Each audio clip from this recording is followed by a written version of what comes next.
हर गली में फैल चुकी एक खौफनाक फिजा। नहीं जानू तुम कौन सा कांपे तुम्हारे बदन का हिस्सा। बस चुपचाप सुन लो मेरा ये पुरस्कार किस्सा।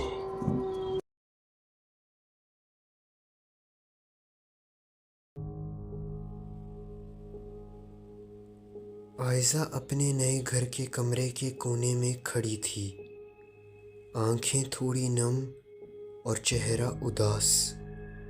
वो बस एक 14-15 साल की बच्ची थी जो बला की हसीन थी, सिर्फ सूरत से नहीं बल्कि अपनी सीरत से भी। मगर उसके चेहरे पर अभी से ज़िंदगी का बोझ नज़र आ रहा था।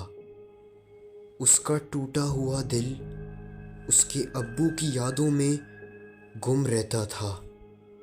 रात के अंधेरे में वो अक्सर ये सोचती, अब्बू यहाँ होते तो शायद सब कुछ ठीक होता। उसकी माँ सनम, जो पहले ही मसरूफ़ और अपनी दुनिया में मगन रहती थी, आयशा की फीलिंग्स पर कभी ध्यान नहीं देती थी। आयशा की माँ ने अपने शौहर आमिर के मरते ही एक हिंदू शख्स राम से शादी कर ली थी, जो यहाँ तक एक काफिर था। लेकिन राम एक ऐसा शख्स था जिसने सनम को अपने ऑफिस की सारी जिम्मेदारियाँ दे डाली थीं और वो उसे यकीन कराता था कि वो उससे बेइंतहा प्यार करता है, इसीलिए उसने ये सब सनम को दिया है। और ये पैसा सिर्फ सनम के लिए नहीं, आयशा के लिए भी है। और सनम वो सब सच समझकर गुजारा करना चाहती थी, अपने लिए नहीं लेकिन अपनी बेटी के लिए। वो अक्सर यही सोचती कि मेरा शौहर मुसलमान नहीं तो क्या हुआ, इंसान तो बहुत प्यारा है ना। मगर ऐसा कुछ नहीं था। अपने सौतेले बाप राम के साथ रहना मासूम सी आयशा के लिए किसी अजाब से कम ना था। राम की मौजूदगी हर दफ़ा आयशा को अनकंफर्टेबल फील कराती। कभी कभी राम की आंखें आयशा को ऐसा देखती जैसे कोई भूखा जंगली जानवर अपने शिकार को देख रहा हो। आयशा अभी उम्र में तो बहुत छोटी थी, लेकिन उसे इतनी अकल शऊर थी कि राम एक बहुत गंदा शख्स है जो कि आयशा पर गंदी नज़र रखता है। वो ये बात अपनी माँ से सिर्फ इसीलिए शेयर नहीं कर पाती थी क्योंकि उसकी माँ उसकी सुनती ही नहीं थी। और आयशा को इस बात का भी अंदाज़ा था कि वो अगर ये सब अपनी माँ को बताएगी तो उसकी माँ उसे पाल नहीं सकेगी, क्योंकि वो राम से आयशा को लेकर अलग हो जाएगी फ़ौरन, और फिर वो दोनों बहुत परेशानियों में जिएंगे। इसीलिए एक मासूम सी नन्ही जान चुपचाप इतना बड़ा जुल्म डरे सहमे बर्दाश्त कर रही थी। और अल्लाह से वो हर वक्त यही दुआ मांगती रहती कि अल्लाह उसे इस मनूस और गंदे शख्स राम से दूर कर दे। बेशक अल्लाह सबकी सुनने वाला है। एक रात इसी तरह उदास और सहमी डरी आयशा ने अपने कमरे का दरवाज़ा बंद किया और अपने बेड पर बैठकर रोने लगी। रात का सुकून अभी अभी घर में छाया था, लेकिन कुछ अजीब सा था, जैसे हवा धीमी हो गई हो। आयशा ने अचानक अपने कमरे में किसी की मौजूदगी महसूस की, जैसे कोई और मखलूक वहाँ मौजूद हो। और फिर उसने जो देखा वो देखकर उसकी रगों में बर्फ सी जम गई। एक साए जैसी चीज़ ड्रेसिंग टेबल के कोने में खड़ी थी। वो साया एक औरत का साया था, मगर चेहरे पर पूरे तरीके से अंधेरा छाया हुआ था और बस उसकी वो बड़ी बड़ी खौफनाक चमकती हुई आंखें नज़र आ रही थीं जो आयज़ा को देख रही थीं। आयज़ा का दिल तेज़ धड़कने लगा। उसके मुंह से एक ज़ोरदार चीख निकली और वो बेहोश हो गई। जब सनम उसके कमरे में आई और आयज़ा को होश आया तो वो साया वहाँ मौजूद नहीं था। क्या हुआ आयज़ा, चिल्ला क्यों रही थी? सनम ने पूछा।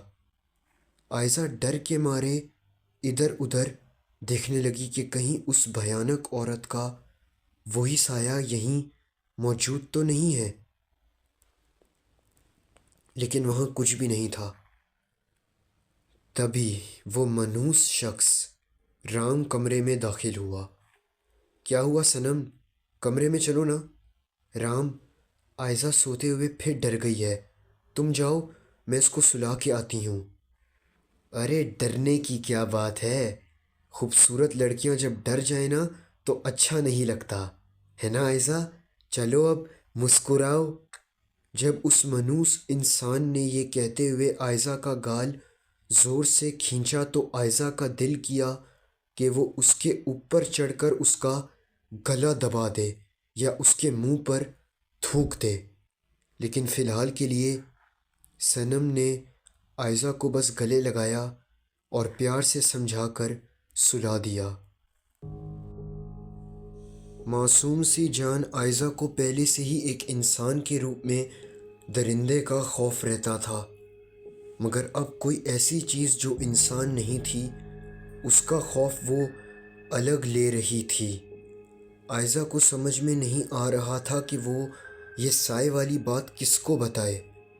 उसकी माँ तो उसकी कभी सुनती ही नहीं थी और वो मनहूस शख्स जिसकी सूरत से ही आयज़ा को नफ़रत थी वो तो उसके पास जाना भी पसंद नहीं करती थी।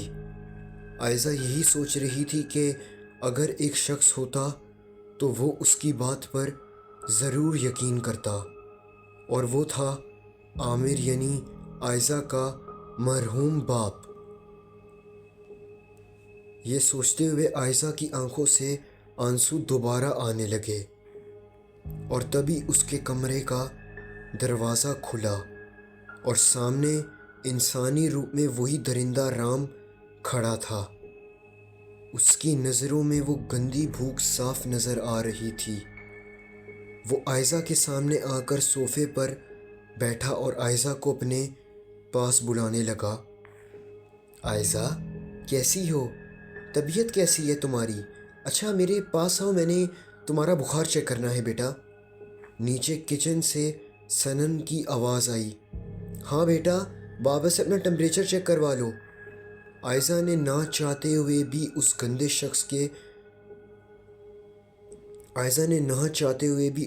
शख्स की तरफ वो जाने लगी, लेकिन तभी अचानक से आयज़ा को उसी साए वाली औरत की भयानक झलक अपने सामने खड़ी दिखाई दी, जो उसे आंखें फाड़ फाड़ कर देख रही थी और हाथ से कुछ इशारा कर रही थी, जैसे वो किसी चीज़ से उसे मना कर रही हो। और आयज़ा ने एक ज़ोरदार चीख मारकर वहाँ से दौड़ लगा दी। राम बस ये मंज़र देखता रह गया। सनम भी आयज़ा की चीख सुनकर ऊपर आई। क्या हुआ राम? कुछ नहीं, मैं तो बस उसे अपने पास बुला रहा था उसका टेम्परेचर चेक करने के लिए। अचानक से चीख मारकर वो भाग गई। यार तुम्हारी बेटी को कोई नफसियाती मसला है क्या? नहीं राम, वो दरअसल अपने वालिद के मरने का गम अभी तक शायद सही तरह से भुला नहीं पाई, लेकिन तुम राम ने हाथ आगे कर सनम की बात काटी और वहाँ से चला गया। सनम को उसका ये रवैया बिल्कुल पसंद नहीं आया। अगले दिन राम और सनम अपने ऑफिस के किसी काम से बाहर थे। उस दिन उन्होंने घर पर मुलाजमों को भी छुट्टी दे दी थी اور پیچھے معصوم عائزہ اکیلی تھر تھر کانپ رہی تھی۔ رات ہو گئی تھی۔ عائزہ اپنے کمرے میں اکیلی بیٹھی تھی۔ وہ ڈرتے ہوئے ایک چیز سوچی جا رہی تھی کہ آخر یہ کالا سایہ ہے کون، اور یہ اس سے رام کے پاس جانے سے منع کیوں کر رہا تھا؟ شاید اسی لیے کہ رام اچھا انسان نے۔ تبھی اچانک لائٹ چلی جاتی ہے۔ عائزہ اس سائے کے خوف سے گھبرانے لگتی ہے۔ نیچے سے ایک آواز آتی ہے، دروازہ بند ہونے کی۔ عائزہ یہ سوچتے ہوئے نیچے جاتی ہے کہ شاید اس کی ماں آ گئی ہوگی باہر سے۔ ویسے بھی اسے ڈر لگ رہا تھا، لیکن جیسے ہی وہ بھاگتے ہوئے نیچے جاتی ہے تو اس کا ڈر کم ہونے کے بجائے اور بڑھ جاتا ہے۔ وہ دیکھتی ہے شراب کے نشے میں دھم رام اکیلا گھر آیا ہے۔ عائزہ کی آنکھیں پھٹی کی پھٹی رہ جاتی ہیں اور وہ رام سے غصے میں پوچھتی ہے، مما کہاں ہیں؟ آگے سے وہ منحوس شخص جواب دیتا ہے، وہ تو آفس میں ہی ہے، لیکن آج تو اور میں اکیلے ہیں۔ تیری ماں نے مجھے اتنا مزہ نہیں دیا، بلکہ کسی نے بھی مجھے اتنا مزہ نہیں دیا، لیکن مجھے یقین ہے تو مجھے بہت مزہ دے گی، بہت مزہ۔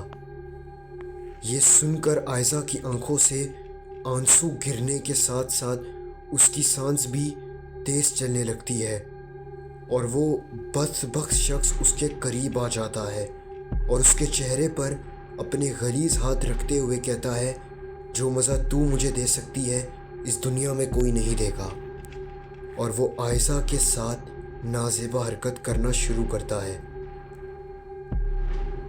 عائزہ کی چیخیں دب جاتی ہیں، اور تبھی اچانک رام جھٹکا کھا کے پیچھے جا گرتا ہے۔ عائزہ کی آنکھیں ایک بار پھر پھٹی کی پھٹی رہ جاتی ہیں۔ رام کا سر دیوار سے جا کر لگا تھا، جس سے خون بہنے لگا تھا، اور پھر وہ اپنے سر سے خون صاف کرتے ہوئے بولتا ہے، تو کوئی جادو کر رہی ہے نا، میں تجھے چھوڑوں گا نہیں۔ لیکن پھر تبھی اس کو کوئی اندیکھی طاقت ہوا میں گلے سے اٹھا لیتی ہے۔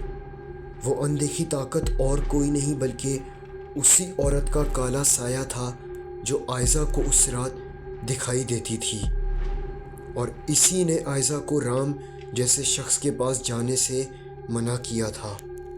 اور پھر وہی سایہ رام کو ادھر ادھر پھینکنے لگتا ہے اور اس کو کسی کتے کی طرح مارنے لگتا ہے، کبھی جوتوں سے، کبھی اٹھا کر پھینکنا، کبھی کچن میں پڑے ہوئے برتنوں سے، لیکن خاص کر کہ اپنے خود کے ہاتھوں سے۔ اتنا زیادہ مارتا ہے کہ رام درد کے مارے چیخنے لگتا ہے اور معافیاں مانگنے لگتا ہے۔ عائزہ یہ منظر دیکھ کر ڈر تو رہی تھی، مگر پتہ نہیں کیوں اسے یہ سب دیکھ کر بہت اچھا بھی لگ رہا تھا۔ اچانک دروازہ کھلتا ہے اور صنم ایک رینڈم ویڈیو بناتے ہوئے اندر داخل ہوتی ہے، مگر جو منظر اس کے سامنے تھا اس کے تو اوسان خطا ہو جاتے ہیں۔ رام کتوں جیسی مار کھانے کے بعد ہائے ہائے کرتے ہوئے عائزہ اور اس کی ماں سے معافی مانگنے لگتا ہے اور اپنا گناہ قبول کرتا ہے، جو صنم کے فون کے کیمرے میں چلتی ہوئی ویڈیو میں ریکارڈ ہو جاتا ہے۔ صنم کو جب رام کا یہ راز معلوم ہوتا ہے کہ وہ اس کی سکی بیٹی پر گندی نظر رکھے ہوئے تھا اور اس کے ساتھ نازیبا حرکت کرنا چاہتا تھا، تو صنم جھٹکے سے آگے بڑھتی ہے اور اس کے منہ پر زوردار چماٹ لگاتی ہے، اور پھر وہ اس کے منہ پر تھوکتی ہے اور فوراً اسے پولیس کے حوالے کر دیتی ہے۔ پھر عائزہ روتی ہوئی اپنی ماں صنم کے گلے لگ جاتی ہے اور صنم کو اپنی غلطی کا احساس ہو جاتا ہے کہ کتنی بار اس نے اپنی بیٹی کو نظر انداز کیا تھا۔ پھر وہ جب آئزہ سے پوچھتی ہے کہ رام کا یہ حال کس نے کیا، تو آئزہ سامنے کھڑی اس سائے کی طرف پہلی بار مسکرا کر دیکھتی ہے اور اپنی ماں کو اس سائے کے بارے میں بتاتی ہے، اور اس بار صنم اپنی بیٹی کی بات پر بھروسہ کرتی ہے۔ جب پولیس رام کے نہایت زخمی ہونے پر صنم سے سوال پوچھتی ہے کہ اس کا یہ حال کس نے کیا، تو صنم انہیں یہی بتاتی ہے کہ یہ ایک پاگل اور گھٹیا انسان ہے جس نے اپنے آپ کا یہ حشر خود کیا ہے، پتہ نہیں کیوں۔